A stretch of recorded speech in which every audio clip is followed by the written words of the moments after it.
সম্মানিত গাইস, আপনাদেরকে আমি আজকে একটি পার্কে নিয়ে যাব।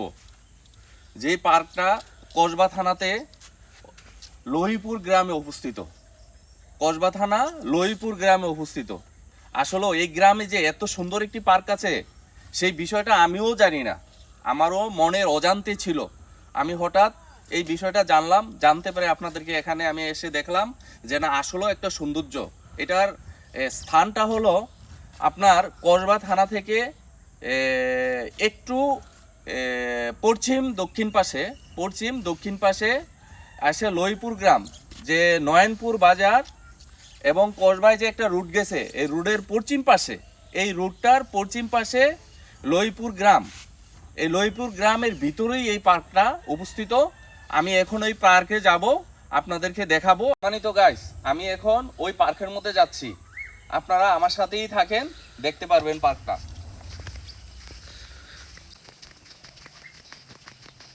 এই যে পার্কের গেট, এটাতে কাজ চলতেছে, এখনো কাজ চলমান। এটাতে কাজটা চলমান, এই চলমান অবস্থায় আপনাদেরকে আমি এই পার্কটা দেখাচ্ছি। আসেন আমার সাথে।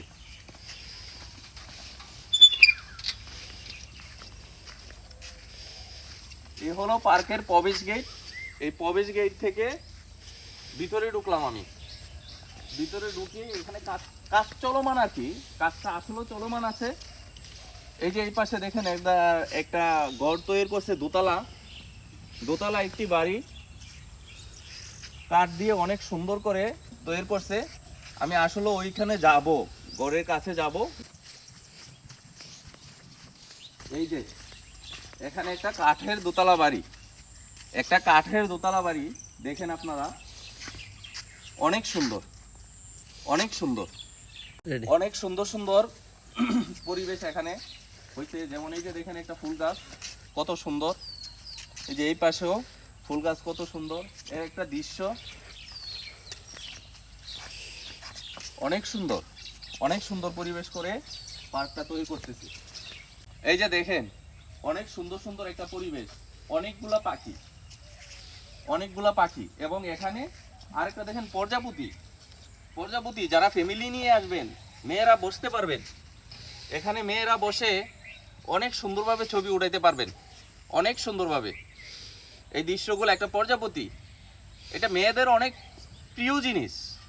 এখানে দেখেন আরেকটা মিনি পুকুর তৈরি করতেছে। আসলে পুকুরটার মধ্যে পানি নেই, ওরা কাজ চলমান, তো একটা মিনি পুকুর তৈরি করতেছে। এই যে দেখেন দোলনা বসার জন্য অনেক সুন্দর দোলনা, আরো অনেক পরিবেশটা আসলে এতই সুন্দর।